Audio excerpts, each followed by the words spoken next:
Good evening, ladies and gentlemen, and welcome to the live stream. So tonight we are talking about death, taxes, and nuclear Armageddon. That is what it's like living in the United Kingdom right now. There's an absolute sense of fear. There's a sense of dread. There's just a sense of uneasiness out on the streets. I'm going to give you a little anecdote that happened to me earlier on today. I'm then going to share a video of for the international people of what life is like in the United Kingdom and how wild things have got. So before we get into this live stream, guys, I just want to talk about something that happened to me earlier on today.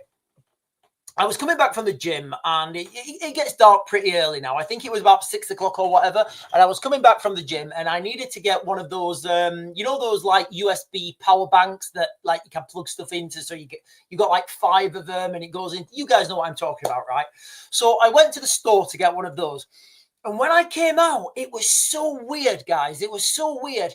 It was like everybody was hurrying and scurrying and nobody was looking at each other and the sense of community was gone. You know, there's lots of different people now in my small town and, there's lots of different languages being spoke. And there's this, this multicultural fear of it was just weird, guys. It was just weird. And I did a video earlier and I said it was kind of like, you guys have seen the Purge movies, right? On the last night of or like the night before the Purge or whatever it is, and everybody's scurrying around and getting their stuff and moving fast and purposely and locking their doors and bolting the gates and turning the electric fences on. That is what it feels like to live in the United Kingdom right now. And listen, ladies and gentlemen, you guys best buckle up because we've seen nothing yet. I keep telling you guys the worst is yet to come. And every time I say that, it gets worse. Remember, guys, we've got this budget and that is going to be absolutely wild. We've got, 36 hours left? So the crux of this live stream, ladies and gentlemen, is death, taxes, and nuclear Armageddon. Yep, I said it, ladies and gentlemen. They're not my words. They are the words of the mainstream media. Now, the mainstream media are talking about how this peace negotiation, 28-point peace plan that's now turned into a 19-point peace plan, what they're saying now, and it's a fair analysis. What they're saying is that this is going to lead to the increase in to the likelihood of is going to increase the likelihood, of a nuclear exchange, obviously between nuclear powers. But before we get on to any of that, guys, I just want to show you guys, if you're watching from another country, I just want to show you guys some daily occurrences in the United Kingdom. So let me share this video real quick with you guys.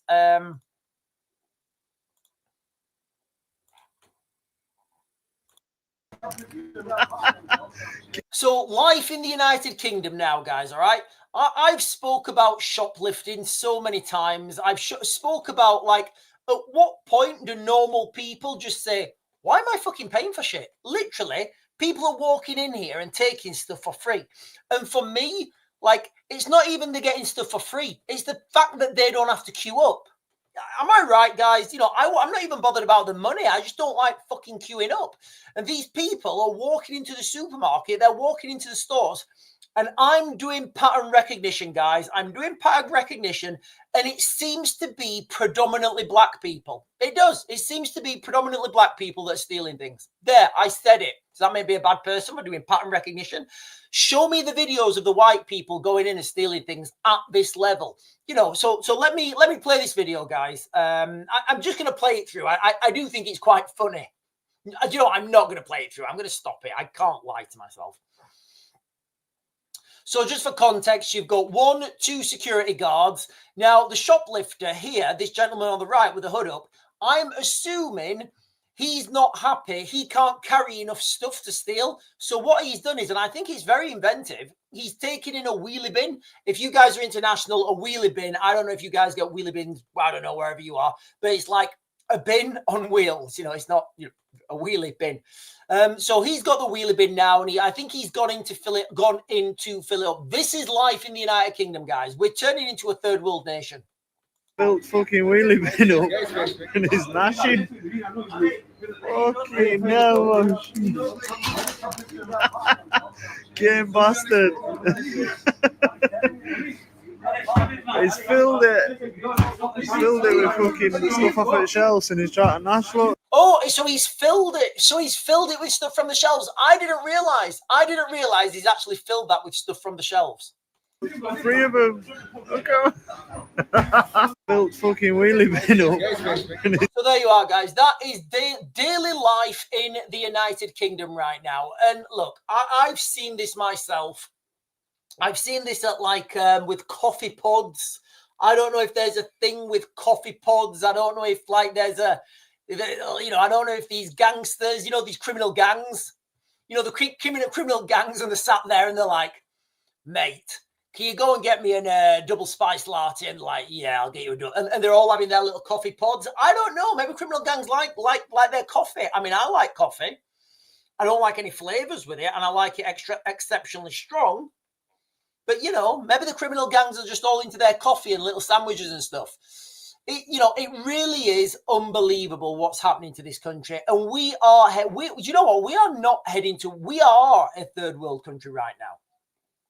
I don't see how anybody can make that argument, that we are not a third world country in the United Kingdom now. Everybody's worried about this budget. Everything's going up. I mean, we're going to have this, a mansion tax. And riddle me this, riddle me that, Batman. When all the people that have got £2 million homes leave because they're like, yeah, I'm not paying that tax.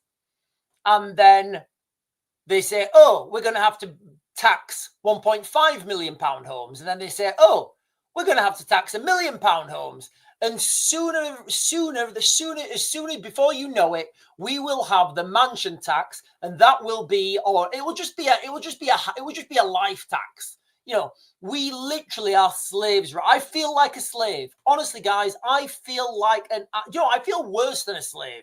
At least the slave knows when he's, knows what's coming. We don't know what's coming. We're like slaves being told we're not slaves. And look, I am going to caveat this.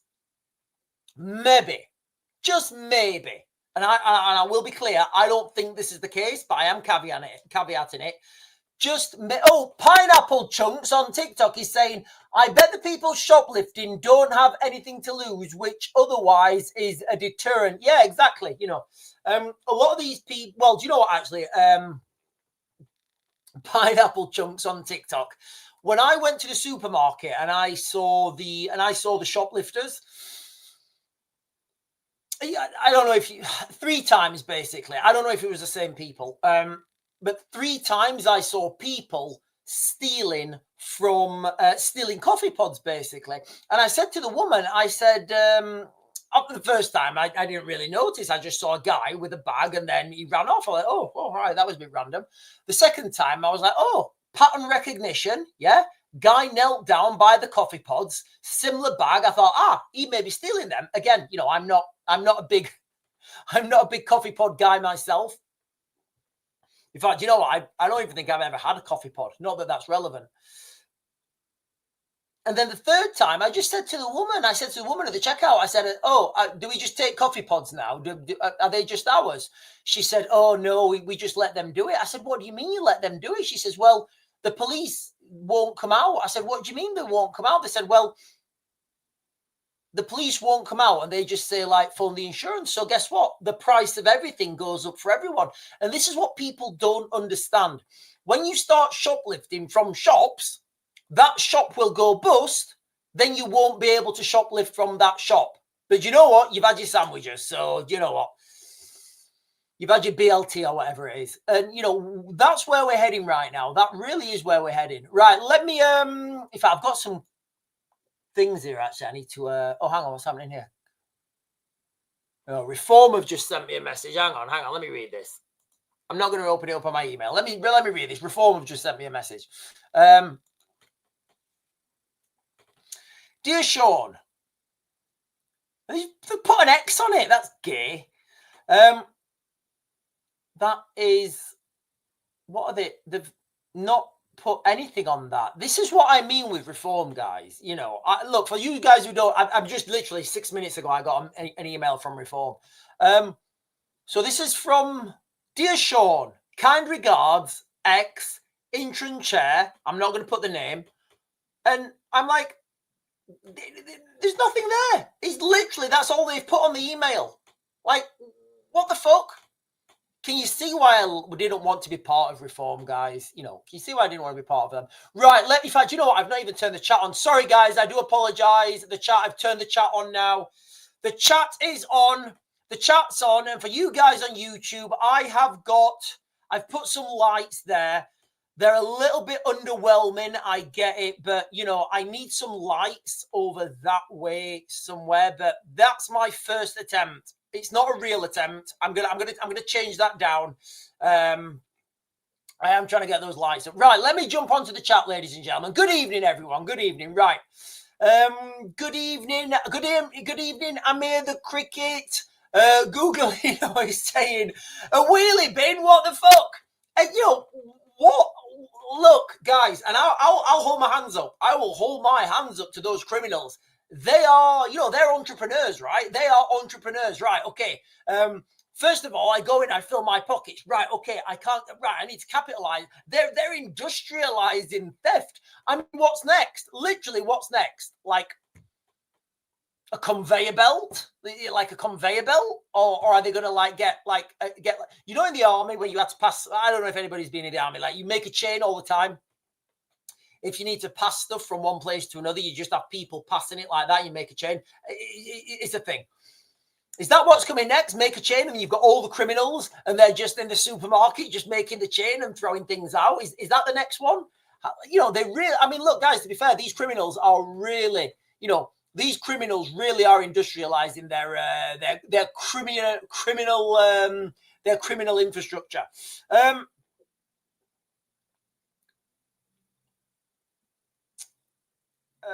Hang on.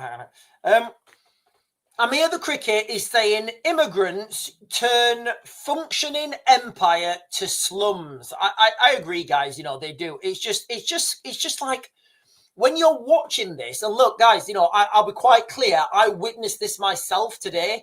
It wasn't, you know, there was nobody running around with a machete. There was nobody, you know, it was just the feeling. You know, there were like mums and their kids, because like 6 o'clock, I'm going to assume at 6 o'clock, you've got like, you know, mums just picking their kids up from, I don't know, like a dance class or something. And they're like, right, quickly, what do you want for your dinner? We'll go and get it and we'll go home, you know. But it was very frantic. You know, it was, you could sense it in the air. People were rushing, come on, quickly to the car. You know, nobody was taking their time. Everybody was very purposefully moving, very efficient with their movements. James Brooke is saying, no way, filled a wheelie bin from the store. Unreal. It is, guys. And look, I'll be quite clear. I think it's, listen, you know, we need, these are clearly doctors, and, you know, these are clearly doctors. Yeah, sorry, Watchman. The chat's on the screen now. I just went straight off into a rant. I do apologize. Zoe Dean is saying, I knew there was a reason why I've never bothered trying to buying my council home. What's the point if my kids won't end up benefit? Exactly. Zoe Dean, absolutely exactly. What's the point? And, you know, I totally get this right now. I totally get this. What is the point? What is the point in anybody trying to work hard now if the government are just going to take it? What's the point? What's the point in you trying to work hard to look after your kids when you're gone and give them something if the government are going to go, oh, you have worked so hard. Well done. Thank you. What's the point? You know, what is the point? Donna Prepper is saying, the Mirror World War III tensions stoke as Russia moves more ships into UK waters. Right, I am going to segue into this now, guys, because there was an article released yesterday in the Express. Yeah, the Express. I'm going to read you the headline. So this is not me making stuff up. And then at the end of the live stream, I will give you guys what I think is the likelihood and things to look out for. So this is, in fact, I will share this. I'll share the headline, and then I'll just share this, and then I'll just read it. So you guys know I'm not making stuff up. And you guys know I don't make stuff up anyway. Unless I'm making stuff up. And then I'm definitely making stuff up. So this is what I'm reading from, guys. This is the headline. World War III fears explode as Trump's Ukraine peace plan to Sorry, World War III fears explode as Trump's Ukraine peace plan to unleash nuclear Armageddon. They're not my words, guys. They are absolute. What have I just done? What's just happened? They're not my words. And then this was released yesterday, 23rd of November. Yesterday, 23rd of November, and there's the date timestamp. So I'm just gonna read off that now, guys, okay, and let you guys know what it's all about. So Donald Trump's peace plan, and I do think there's a really sensible point to this, guys, okay? So Donald Trump's peace plan for Ukraine will lead to a nuclear World War III. That's what it's saying on the article, guys, okay? A leading US academic has warned the White House has revealed its bombshell 28-point plan last week, which has provoked outrage across NATO member states. Under the terms of the deal, Ukraine will have to cede territory it still holds in Donetsk, as well as slash its army in half. Kiev will also be, I'm thinking I mean by Ukraine there, will also be barred from joining NATO and have to make cultural concessions to Russia. The plan has been described as a surrender deal and as amounting to capitulation. And I agree, guys, it doesn't seem very good for the Ukrainians. Some defense, and Donald Trump the other day, Donald Trump was he wasn't on a live stream, was he? Donald Trump wasn't on a live stream. Donald Trump was doing an interview yesterday, whatever it was, and he says, you shouldn't start a war with somebody unless you think you can win. And I totally accept that. You know, you shouldn't start a war with somebody unless you think you can win. But the Ukrainians didn't start this war, guys. The Ukrainians really didn't start this war. And anybody that says they did, you know, I will didactically challenge that. And very politely challenge that as well. Some defense experts claim the plan was written by, excuse me, by Russia, a charge strenuously denied by the Trump administration. Where are we going here? Because, okay, hang on, because I don't want to read all this thing because I just want to get to the bit that's relevant. Okay, here we are. So there are 5 fundamental things that are wrong with this idea that is now framed. First of all, that it makes nuclear war a lot more likely. And I think he's right with his with what he's saying. If you force Ukraine to accept terms that amount to a defeat and capitulation, then the rest of the world draws a conclusion. And he's absolutely right. And the conclusion is this.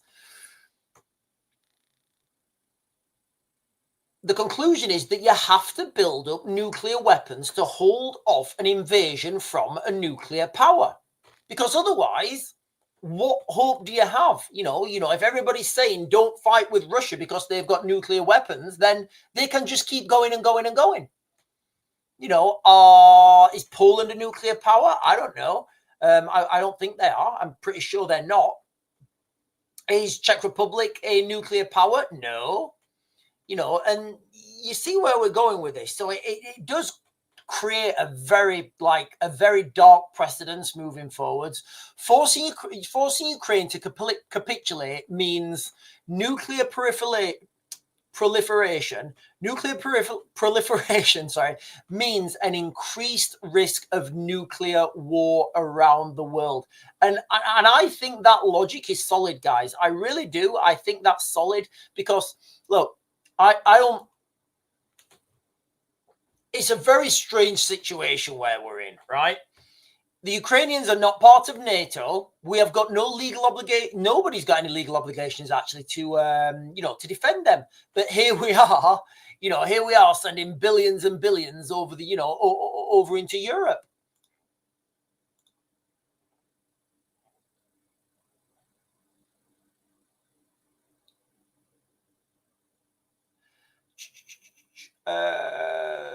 John Giles is saying the EU always does everything it can to scupper peace plans. What are peace plans, John? John Giles, what are peace plans? You know, what do we mean by peace plans? Like, I think Margaret Thatcher said it best. Peace at what cost? because I think there's going to be a quote somewhere, and I'm doing this off the top of my head. Margaret Thatcher was in one of her speeches, and we were talking about the Cold War. And Margaret Thatcher said, yes, but peace at what cost? Because if you have peace, but you're living under tyranny, if you're living oppressed, that's no peace at all. And it isn't. It's not peace at all. For example, John Giles, let's just say that in the United Kingdom, all right, we had, just for example, to say that we had,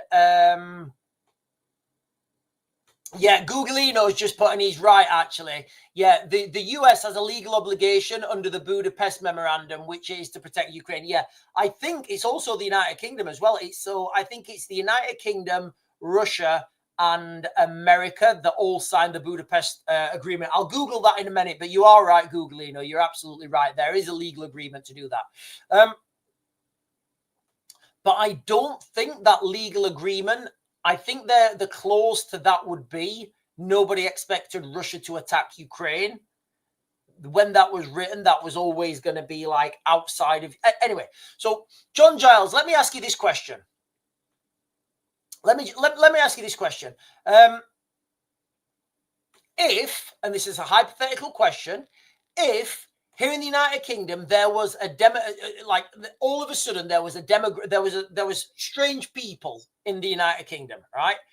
And they were running around with swords and batons, and they were saying, surrender, surrender, surrender, surrender or there'll be more war, surrender or there'll be more war. And you knew to surrender meant that your children had to pray 5 times a day or something random, like peace at what cost? But would you still be saying, oh, you're scuppering peace plans? And I say this all the time, guys, okay?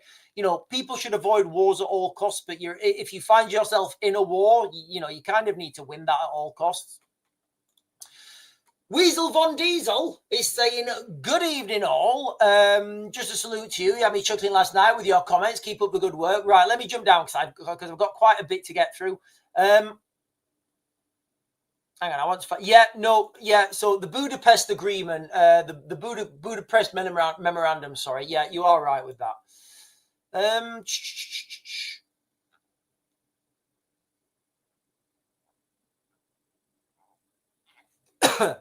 Yeah, so Silly Gallardi here has got a fantastic point. If we're talking about international law, I mean, I don't think I can articulate that better. It isn't like, international law, like, what happens if you don't abide by international law? Like, is there an international police force that come out there and, tell you to abide by it? Is there an international, is there like an international court that if you break an international law that, so these things really are, they do get broken all the time. They do get broken all the time. And I would say, international laws are not worth the paper they're written on. What really matters is the agreements that, the agreements between those countries, and are they going to honor them? Right. Listen, guys, taxes. Right. Okay. I'm reading this from the BBC now. What can nervous businesses expect from the budget? So if you live in the United Kingdom right now, you are getting prepared. You are getting prepared for let's just be honest, guys. We all need to be prepared for the very worst. Now, I don't know what the very worst is because everybody's situation is going to be different. One of the things I used to talk about when we were saying, oh, how do we get ready? I used to give like the 5 Fs. What was it? Food, fluid. I can't remember them. Fitness, finance, and something else. And everybody likes to go and get their tins of beans, right? Oh, I've got 1,000 tins of beans, and I've got water, and this long life UHT milk or whatever. Do you have enough money to pay your bills? Literally, do you have enough money to pay your bills? So business leaders face face a very nervous final few days before the Chancellor's second budget, having borne the brunt of a brutal set of tax hikes this time last year. So for those of you guys who don't know, last year, Rachel Reeves said to the businesses last year, there's like this business meeting they go to, and she says, listen, you know what? This is a once-in-a-generational tax hike, you know. We're not going to be raising taxes after this. No. We're not going to raise taxes after this. So firms are still reeling from the 25 billion national insurance increase and an inflation-busting rise in the minimum wage. So you can imagine now, can't you guys? You know, you're an employer, you employ X amount of staff, and all of a sudden the government says, yep, you now need to pay more, and you need to pay me more, and you need to pay your staff more. You see the knock-on effect this has to companies, right? Confidence in boardrooms has grown increasingly fragile as the budget nears. Almost all the measures of sentiment among chief executives and finance bosses in the last 6 months have shown alarm bells ringing. So, what can nervous business owners and leaders expect from Rachel Reeves? We are certain taxes will rise. Who'd have thought it, guys? Who would have thought it? Who would have thought that the government would have raised taxes at every opportunity? Remember, guys, my three that I'm saying: tobacco, fuel, petrol, diesel, and what was the other one? And alcohol. Those things were given, and council tax. So we are certain taxes will rise, and that takes money out of the economy. It absolutely does, guys. It absolutely does. Research firm Capital Economics estimated that the budget will knock 0.2% of GDP in 2026, a meaningful hit to the economy that only grew 0.1%. So we're getting 0.1% richer, and we're also getting 0.2% poorer. Do the maths, ladies and gentlemen. Do the maths. Like I keep saying, every time, and there's no exception here, every time Rachel Reeves opens her mouth in public, literally, we get poorer. I'm not making that up. Every time, bless her little bob head. Every time she comes on the TV and she says anything, literally, she doesn't have to say anything. She should just go, hello, poof, gone. Investors gone. Investment, no. Sell up, sell. Go. We don't want none of this. However, the Chancellor pulls money out of the economy. The Bank of England is likely to push money back in by lowering interest rates. This is wild, guys. Honestly, this is wild. Encouraging people and businesses to borrow and spend. Nobody's borrowing, nobody's spending. People are in survival mode, and you're right to be in survival mode. As one senior government advisor told the BBC, that means a lot of the big things that affected business confidence, including inflation, are expected to fall next year. I would expect the Chancellor to accentuate those positives.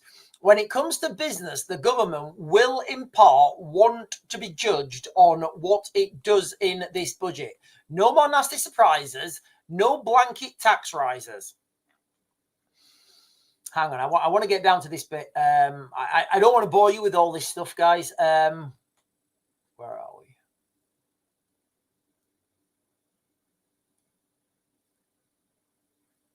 I want to get down to the houses. Right, I can't find it. Right, so there's going to be a new tax on property. I just don't trust the government right now, guys. Call me whatever, but I just don't trust that when the government says something, then that's going to be the case. So when they're talking about this mansion tax, and a house isn't just bricks and mortar, guys. It's not. A house isn't just bricks and mortar. A house is where you grew up as a child. It's where you raised your children. It's where in the kitchen, you've got little pencil lines where your kids grew up and you measured them on their birthday. It's got a dint in the plasterboard where you was carrying a wardrobe up the stairs. You know, it's got a faulty light switch in the bathroom that was done because you had a leak. You know, because you decided to renovate the roof or something. You know, a house isn't just bricks and mortar. It's something much more. You know, I love architecture. You know, I love old buildings. I love old buildings. You know, I love the way old buildings, you know, neo-Gothic revival. You know, I love the way that stuff makes you feel.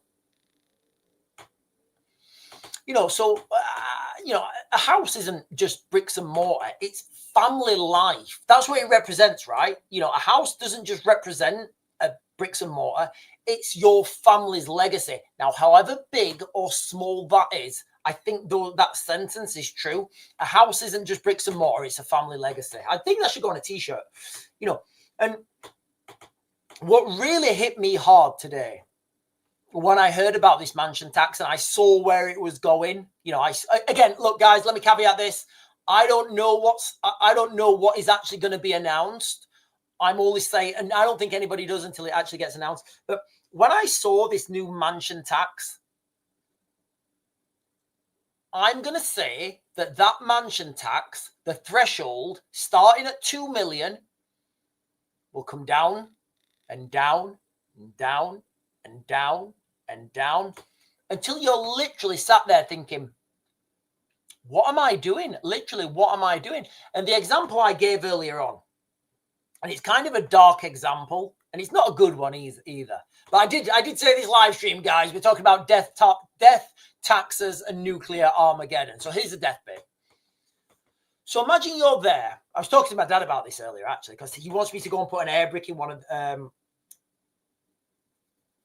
in a house.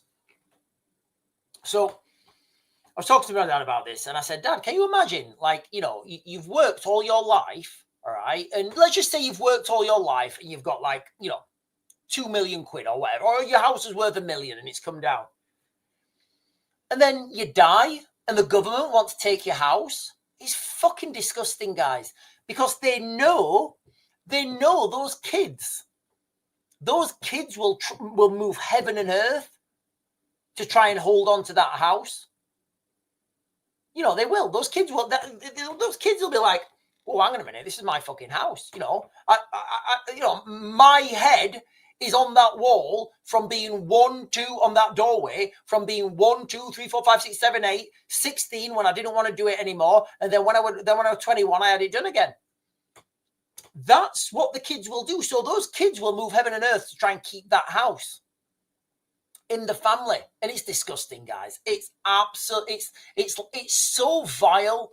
It's so vile and disgusting. Like when I heard about it, a little bit of sick came into my mouth and I swallowed it because I'm an alpha, you know, but, you know, it's just absolutely disgusting. Right.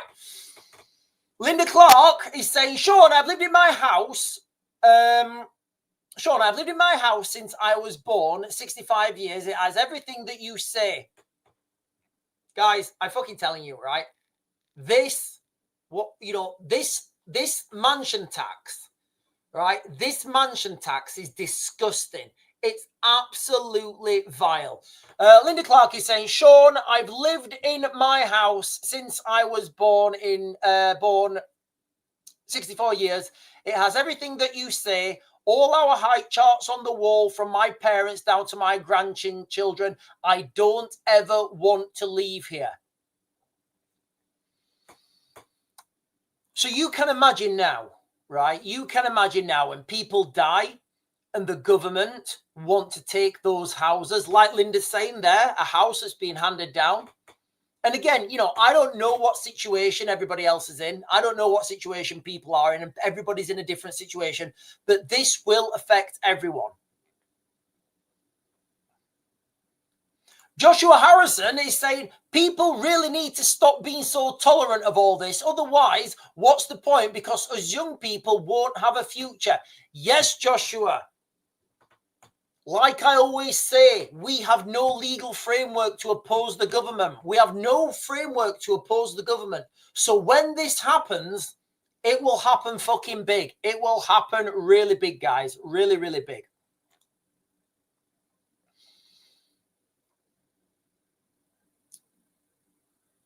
Andy Yorks is saying, I don't trust Sky News, but I had to hand it to Beth Rigby when she said to Starmer, you didn't end the chaos. You are the chaos. I don't know. I think I'd like that title. Raven, you didn't stop the chaos. You are the chaos. You are the chaos. That dopey, he had that, sorry, I'm going to assume this says he had that dopey look on his face and no response. And the house prices will go up and up. You see, I don't know if the house prices will go up and up, guys. You know, I don't know if the house prices will go up now. I mean, why would you buy a house in the United Kingdom if you're getting, you know, if you don't really own the house? If you buy a house in the United Kingdom, you have to pay the government. Like, I think if your house is worth, $2 million, you have to pay $4,500 a year, or what I think it is. So why would you bother buying a house in the United Kingdom? You know, as you know, a lot of people do. They've got some money and they think, right, I'm going to buy a house in the United Kingdom. That's mine then. You know, I've always got somewhere to live. And yes, there will be you know, relatively wealthy people. But you wouldn't do that.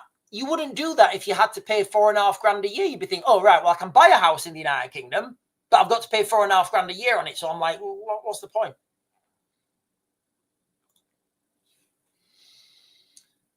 Stephen is saying, history of governments, no man has ever been better off if you haven't got money. History of governments, no man has ever been better off if you haven't got money. I don't know what that means. I don't know what that means. I don't know what that means. Right, I'm just going to get these last few comments, guys, and then I'm going to jump it back into a little monologue again. KK is saying things are getting bad where they're going after middle and upper classes like this now. Yeah, you know, remember when they said we're not going to go after the working people? We're not going to go after them working people. If you're a working person, you're safe.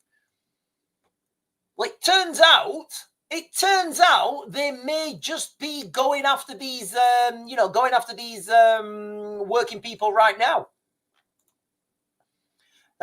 James is saying, Sean, this used to be a very popular question of interviewers that I will ask you. Where do you see yourself in 5 years? Well, I'm hoping in 5 years I will have my castle built in the Carpathian Mountains. There's actually a castle I've been looking at just south of Luxembourg. Beautiful castle. It's beautiful castle. It needs a lot of renovation. However, where do I see myself in 5 years? Hopefully, I will be in a castle in the Carpathian Mountains, you know, with my own runway, working from home, and pretty much, you know, just the normal stuff. Because I wouldn't want to buy a castle in the United Kingdom anymore. I think this budget's going to do it for me, guys. I'm not going to want to buy a family home in the United Kingdom with this mansion tax. It's absurd. Can we all stop just think how deluded Gen Z are? The tards are voting green, which would destroy the country. Guys, look, I've got a lot of faith in Gen Z. I've got a lot of faith in Gen Z. A lot of faith.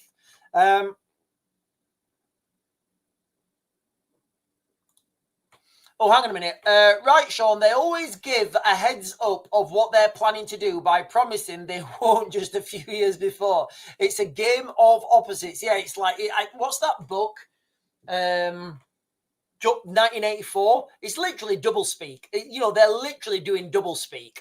Like the Ministry of Truth that just tells lies, and the Ministry of, what is it? The Ministry of Defense that just does war. I guess we've got that anyway. Right, ladies and gentlemen, listen, let me jump back onto this because we are talking about death, taxes, and nuclear Armageddon. That's what we've got to look for.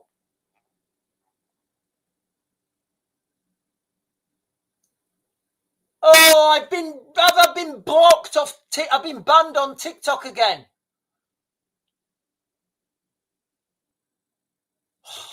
I'm just going to stop doing it. I've been banned off TikTok again. What did I say? Live violation.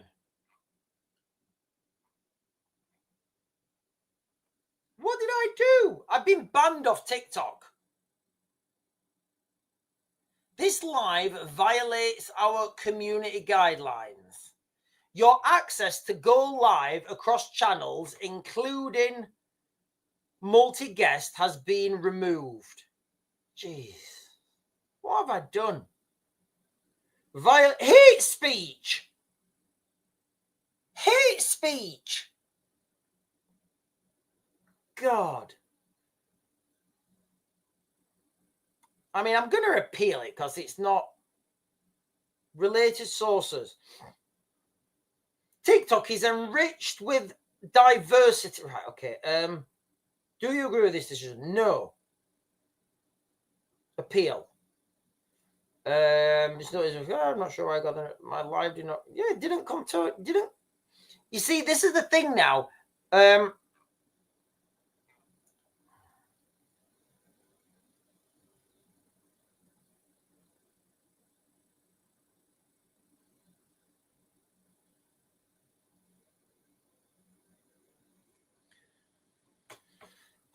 Send. Anyway, ladies and gentlemen, that's why you guys need to make sure you like, comment, and you guys subscribe to all my stuff, because I keep getting banned on TikTok. I don't know what I got banned from, guys. I don't know what I got banned from them. I really don't know what I got banned for. No idea what I said. Trevor Pitchard is saying, because you mentioned George Orwell's 1984. Yeah, maybe that's just an, maybe that's the trigger word, And Silly is saying, Sean, I think someone is reporting your live. Well, do you know what? I'll just stop doing it then. I'll just do like the first 50. I used to do, right, from now on, I'm just going to do the first 15 minutes. All right. I'm just going to do the first 15 minutes on TikTok when I get reported back. Right. So we are talking, ladies and gentlemen, we are talking about the, so what the crux of this live stream has been, we're talking about death, taxes, and nuclear Armageddon. Life in the United Kingdom right now. So look, guys, what I'm going to do real quick is I'm going to share with you guys a video that I shared at the beginning of this live stream. Now, I'm sharing it because I do think it's funny. I do. I mean, we're at a stage right now in the United Kingdom where we're so far gone. You just might as well just laugh at this stuff. So let me share this video with you guys.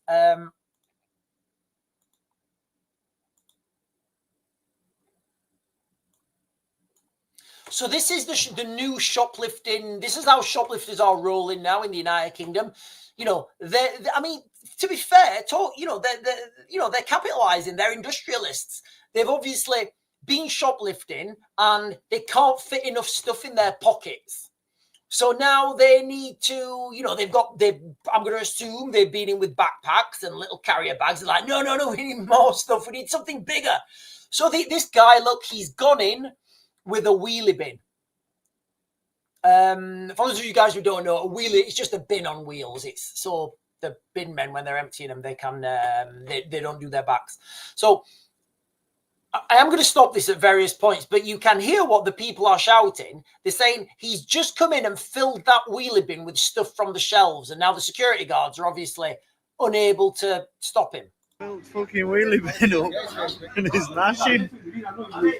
Okay, no. Game bastard.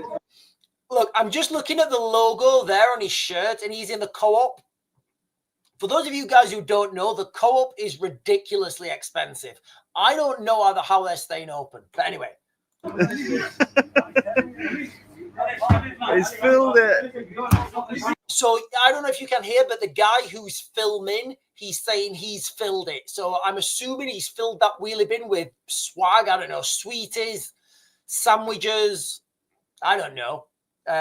Coffee pods, maybe. That's where we are in the United Kingdom right now. Filled it with fucking stuff off at shelves and he's trying to nash. Look, 3 of them. So that accent's Hull. I think he's from Hull. That's a Hull accent. Look at built fucking wheelie bin up and he's gnashing. Fucking hell, man. Game bastard. He's filled it. He's filled it with fucking stuff off the shelves and he's trying to nash look. 3 of them. Look at So there you have it, ladies and gentlemen. That is life in the United Kingdom right now. People are just stealing things left, right, and centre. And, you know, you guys have all seen people stealing from Greggs, right? You've all seen people stealing from Greggs, you know, that they go into Greggs and they just take stuff and walk out. Like, how would you feel, right? How would you feel, right? You're standing there in the queue, all right, with the kids, you know, and the kids want, I don't know, a steak slice and they're like 15 quid each or something. I don't know how much they are. I don't know. I know the prices have gone up. So you're standing there waiting for your steak slice and a load of crazy cats come in. I don't mean crazy cats, meow cats. I mean just like crazy people come in and they just start filling their pockets with stuff and they walk out. And then somebody else comes in and they fill their pockets and walk out. And you're standing there with your stuff in the queue.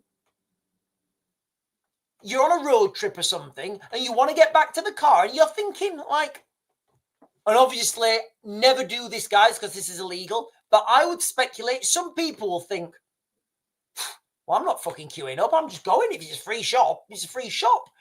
You know, and I think we're going to get there pretty soon. I do think we're going to get there pretty soon. And people are going to just start shoplifting, guys. You know, and I've said this quite a few times. You know, when things happen, they happen quickly. And it will just be a mass epidemic of people absolutely shoplifting like you've never seen. You know, like you've never seen. 10 megabytes UK is saying it is expensive, Sean, because people like this scum are thieving. Yeah, it is really ridiculously expensive. Oh, Helen, this comment. I need to look at Helen's comment. He wants the charge, keeps him in this country. I don't know what we're... oh, are we talking about criminals wanting to get charged? That means they can stay in the United Kingdom. So here's the thing. So Amir Cricket, security guards have no authority in the United Kingdom, and this is one of the things I've identified before. Now people know they have no authority. They know they're not allowed to touch you. So people don't even care that they've got a security guard. They just say, "Hiya, mate," and just walk out because they can't touch you because that's assault. Now, one of the scary things of this, where I believe this is leading, and why? Oh. I did have something to share with you, actually. Thank you, Amir Cricket. Thank you, Amir Cricket. Let me Amir the Cricket. Right.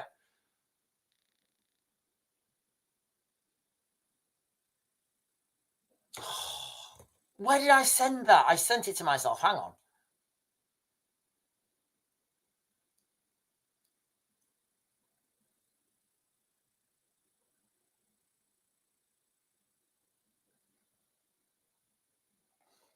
Sorry, guys. I shared with myself something before. I can't find it now. Where's that bloody gone? Right, let me try and find it here. Give me a second, guys, because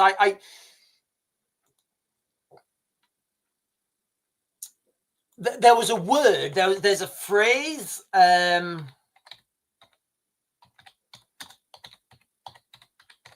There's a phrase, and if you understand this phrase, you'll understand what's happening. So let me get this phrase because somebody shared it earlier, and I want to try and find it. No. Oh, I'm sorry, guys. Give me a second.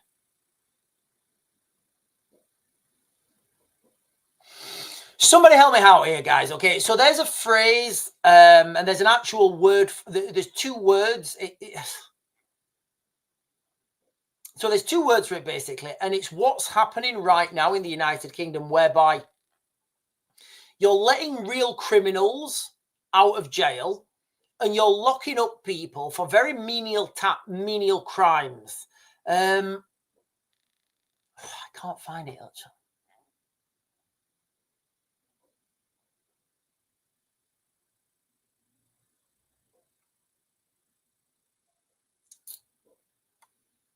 I've totally douched myself here. totally. Oh, there we are. Yeah, got it. Right. Techno. Right. Sorry. Found it. Give me a second. Right. I'm going to just Google this. Paste.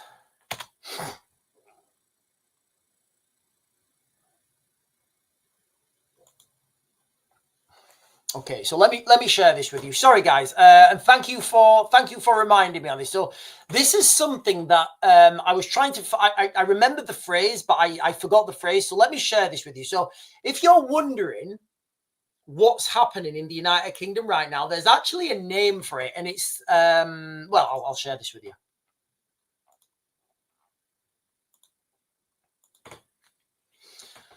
So anarcho-tyranny is a political concept describing a society where the state is simultaneously oppressive through intrusive and arbitrary regulations and a failure to provide basic law and order. The idea suggests that a government can enforce its own interests while neglecting its duty to protect its citizens from threats like crime, or by disarming them, leading to an armed populace facing a lawless environment alongside a tyrannical state. The term is a form of, I'm not even going to try and pronounce that word, guys, thought, and is also associated with the idea of law without order, where the government busies itself with a host of regulations that are unrelated to a shared moral consensus. So what that basically means is, and this is the thing here, guys. I'll probably do I might do a video about that itself. Anarcho-tyranny. So basically, what we have right now is law without order. Now, I've mentioned this a few times when I'm doing when I've been talking about live streams, and we are going to get to that phase very soon where we have law without order in the context there. And the example I used to give you guys was the beginning of the Mad Max films, Mad Max 79, I think it was, might be 78. There's the movie paints this picture of a society that's clearly broken down. There's clearly no law, there's no order, but there's still a legal system. There's still a law. There's still police. But the police aren't really enforcing the law. The police are protecting the government. And that is literally where we're heading to right now, guys. It really is.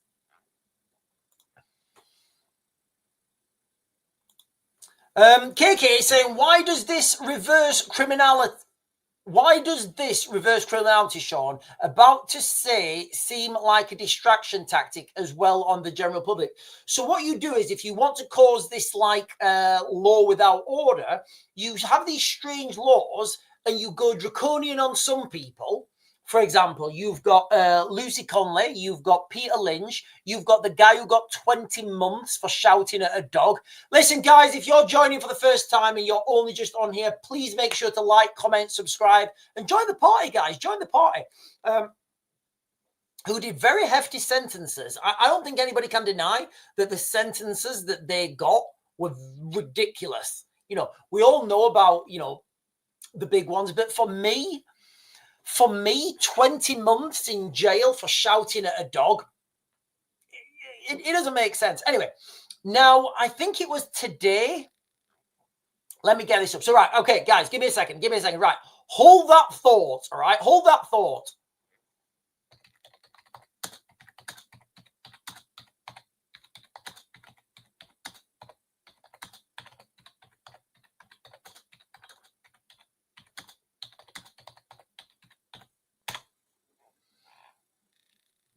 Yeah.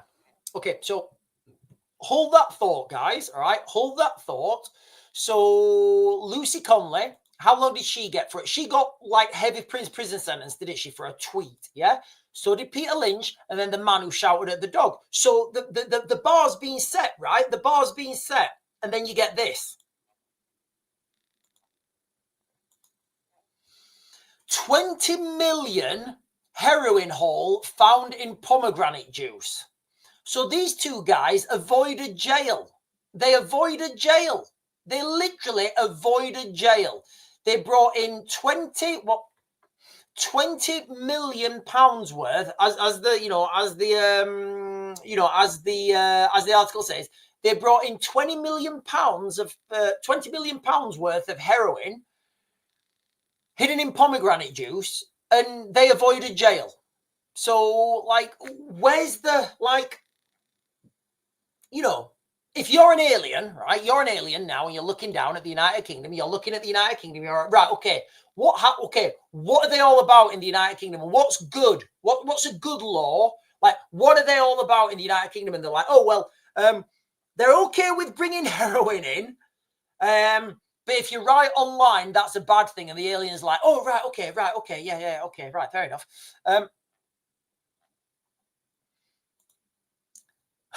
Amir the Cricket is saying £20 million of heroin, definitely not worse than shouting at your dog. That's what I mean. It's absolutely insane. And KK is saying, I don't know how most of them carry out their jobs under these circumstances. Some of them don't care, but a lot with mental health and stress. I don't know what we're talking about there. I may have missed that. Carolina Ritchie is saying, heading towards police protecting the government. We've been at that point for over a decade. Grooming gang scandal. Yeah. What I was getting at is, and I think this segues in as well, because remember I was talking earlier about like security guards not being able to do anything. I think all this is going to segue together, and very soon we're going to have private security companies literally that are doing the police's job. And you guys tell me in the comments, the private, it is private security. The private security guards that you guys come into contact with day by day, how good's their English? Digital ID. Shilluk will be crying out for more laws and rules. They will. Absolutely. Right, listen, guys. So we've done the death bit. We've done the death bit. We've done the taxes. Let me jump back onto and give you guys a recap on nuclear Armageddon again, because, I'm not saying this, and then I will give you guys my synopsis, my thoughts on this. All right. So I'm reading this from an article. I'll share the article like I did before, and then I will. I'll read the first, not that one. I'll read the first bit of the article, and then we will. I'll talk about it. So this is the article I'm working off, guys. Okay, this bit here. World War III fears explode as Trump's Ukraine peace plan to unleash nuclear Armageddon. So that's what I'm reading off now, guys. Okay, so Donald Trump's peace plan for Ukraine will lead to nuclear World War III. A leading US academic has warned. Now, I'm just going to skip to the main bit that's interesting. So what he's saying is that it makes nuclear war a lot more likely if you force Ukraine to accept terms which amount to a defeat and capitulation, because the rest of the world will draw a conclusion, and they will. So, if you're, I don't know, Hungary, Poland, especially Poland, if you are one of the Baltic states, you're going to be looking in at this and thinking, oh, so if Russia attacks us, we have to give them the territory because they have nuclear weapons, right? That's a fair assessment, right? That is a fair assessment, because that's literally what's just happened. So that's what the countries will be thinking. Now, that conclusion will lead to other countries saying, right, we have to build our own nuclear weapons to hold off a Russian invasion or another country with nuclear weapons. And I do think that logic is fair, guys. I do think that logic is fair. Now, I've said many times my thoughts on, on nuclear weapons and nuclear war, and is that nuclear fantastic mushroom cloud going to happen? I don't think it is. I don't think it will ever happen. But I'm going to caveat this, right? If we start seeing countries starting to test their own nuclear weapons, and I don't mean the missiles, I don't mean the delivery systems, I actually mean the mushroom clouds. Do you know what? I might even, do you know what? I'll go with the mushroom clouds. Yeah, I'll go with the mushroom clouds. Until we see countries actually testing those mushroom clouds and we see those nuclear explosions, I'm still going to stick with what I said, guys. Okay, I don't think we're going to see a nuclear exchange in the world ever again. Now, the reason I say this, there's a few reasons, and I don't want to get into aliens, guys. I don't want to go down the aliens route and trans-dimensional beings. I'm not going to go there. I'm going to stick in fact and logic. When the Ukrainians went into the Kursk region of Russia, like last year or maybe even the year before, I can't remember, that was a perfect time. It ticked all the boxes for Putin, and it ticks none of the boxes for a NATO retaliatory strike. In the context that the Ukrainians were in Russia. The Ukrainians were on Russian soil. So NATO had said to Russia, look, if you use nuclear weapons in Ukraine, we are going to take out all your shit from the air with conventional weapons. That's how we're going to roll. All your shit, tanks, trains, everything. We're just going to take it all out, and it's going to be game over for you guys.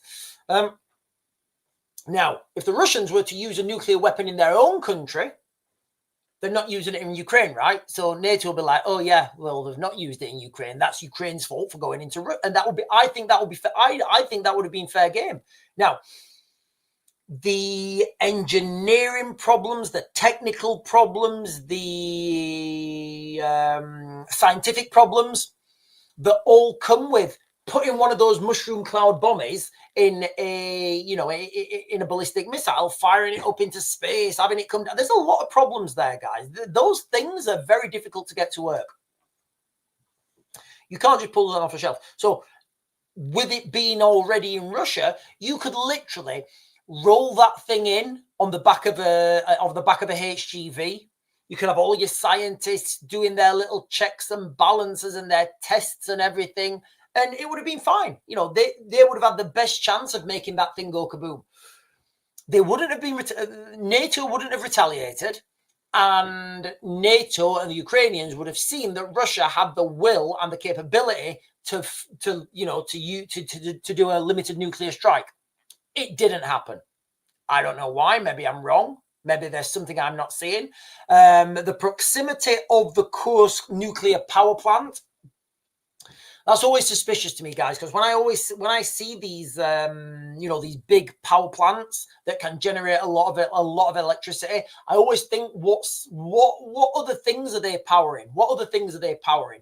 You know, in the the Sizewell nuclear power plant, if you guys want to look into that, that wasn't powering people's homes. So if anybody knows about the Sizewell nuclear power plant in the southeast coast, I'm not going to get into it now, but that wasn't powering industry and people's homes. That had a military application, like most things do. What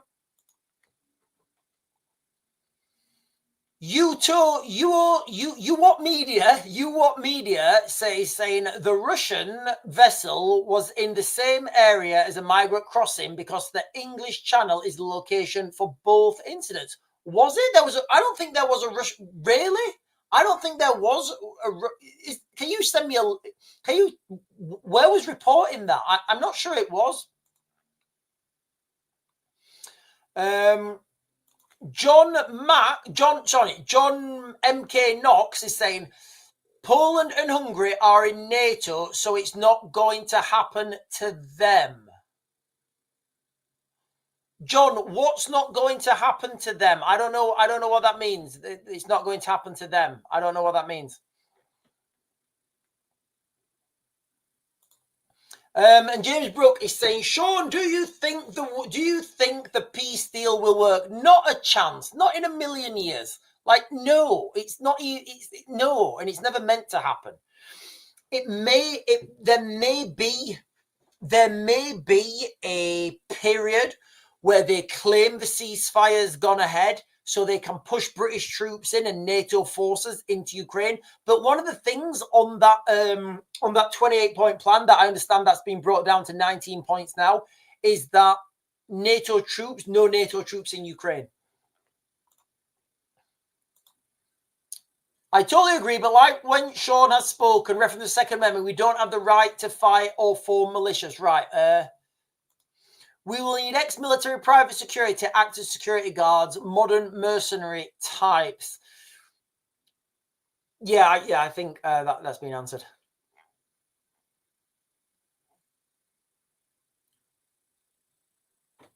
Right, listen, ladies and gentlemen, I'm going to close this down now, actually. You guys have been fantastic. Thank you for hanging out with me tonight, guys. I just wanted to throw that out there. You know, life in the United Kingdom right now is grim. It's grim. I'm not going to lie to you. It's probably going to get, you know, I'm not going to lie to you. I would say it's going to get worse on Wednesday. You know, I don't want to sugarcoat things. You know, it's going to get worse on Wednesday. We're going to get taxes. Those taxes are going to have unintentional consequences. You know, those unintentional consequences will have unintentional consequences. And look, you know, let's just all keep this in the back of our minds. We have got one more payday before the big fat man comes. And I know that Father Christmas does, you know, give a lot of presents out. But, and I also know that some mums and dads like to subsidize those presents. So just, you know, just be aware, you know, be aware that things are going up. Hang on. I reckon if this deal fails, will Ukraine, let's just say, desperate people do desperate things. It's easy to start a war by difficult to finish it. Could go very wrong. At the moment, the Ukrainians are like, they're just doing a slow withdrawal. They're doing a slow withdrawal at the moment. There's no realistic prospect of them holding that line until they get back behind the Dnipro. Right, ladies and gentlemen, I am going to close this down now. Remember, death, tax, nuclear Armageddon. That is life in the United Kingdom right now. Anyway, guys, I am going to close this down now, and I'll be back on tomorrow morning at 10. And I bid you all good night.